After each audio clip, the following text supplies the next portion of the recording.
Welcome back sa ating FB page na Free Reviewers with Leonalyn at sa ating YouTube channel na Solving Math with Leonalyn. Now, let's answer a question from one of our followers.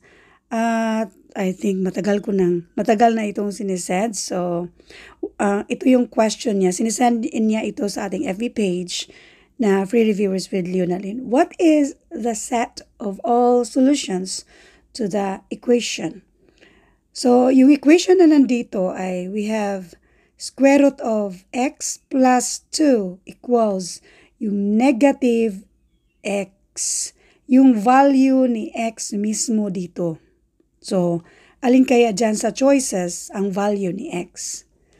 Remember, kapag positive, kung mag-transfer tayo, magiging negative, or kung pang-add siya, pang-minus siya, kung pang-minus, pang-add siya. Kung multiplication naman, kung i-transfer natin sa kabila, pang-divide naman siya, kung pang-divide, pang-multiply. Now, ngayon, ang nandito ay yung radical sign, square root. So, ngayon, para ma-out naman natin yan, bali parang ma-transfer lang siya sa kabila. So, ang gagawin natin ay i-squared natin yan siya. So, therefore, ang pares-pares lang nito, halimbawa, yung square root of x, ang ipares lang natin nito ay x squared. Therefore, itong dalawang nasa magkabila ay i-squared natin. So, meron yang squared. Ilagay talaga natin sa loob ng parentheses para ma-include mismo yung negative sign. Yan ay according sa law of exponent. Hindi tayo basta-basta maglagay lang ng exponent dyan. So ngayon, itong radical sign natin, again, kapag matransfer sa kabila, magiging exponent na siya. So ganun din sa plus, minus, minus, plus, multiplication at division. So pwede na nating i-cancel itong radical sign natin, sabay cancel yung mismong exponent na 2 natin. Ang matitira na lang dito ay ito na lang x plus 2. So dito naman sa kabila, since meron tayong negative sign yan dyan, at yung exponent natin ay even na exponent, therefore, positive na to, or x squared. Yung next natin gagawin ay i-equate natin to 0. So, ang gagawin ko lang, kahit saan dyan ang i-transfer natin, pwedeng itong x squared ay i-transfer natin sa kabila, so magiging minus x squared. Pero yung gagawin ko ay itong x plus 2 ang i-transfer ko sa kabila. Since positive ito, kapag matransfer, pang minus na siya. So therefore, since i-equate natin to 0, so this will be 0 na nandyan. And then we have x squared. Then ito, since i-transfer natin sa kabila, pariho yung positive. So magiging minus x minus 2. So ngayon, hanapan lang natin yan, i-factor out, bali natin yan. So magbahay-bahay tayo. Meron tayong x squared, so lagyan na natin ng x, yung kadabahay-bahay natin. And then, meron tayong negative dyan. Yung pinaka-rightmost natin ay negative. Therefore, yung operations na mga gamitin natin dito ay plus at minus. Or we have negative and positive. Ang next na gagawin ay hanapan lang ng mga factors itong si 2 in such a way na dapat yung difference ay 1. Bakit kamo difference ang kailangan nating hanapin? Kasi yung operation natin dito ay minus at plus. So ano ba yung mga factors ni 2? Ang mga factors ni 2 ay itong 2 and 1. Bali mga factors, kung i-multiply natin ito ba, this is equal to 2. So, ito yung mga factors. So, saan natin ilalagay si 1 at saan naman ilalagay si 2?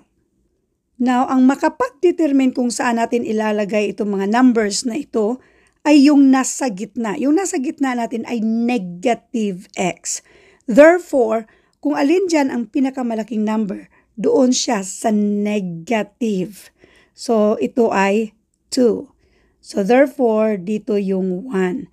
In other words, itong na factor out natin na x minus 2 times dito sa x plus 1, kung i-multiply natin itong mga binomials na ito, ang sagot ay itong x squared minus x minus 2. So, i-identify na natin yung value ni x. Since dito ay equate natin to 0, ang opposite lang sa negative 2 ay positive 2. Ang opposite naman dito sa positive 1 ay negative 1.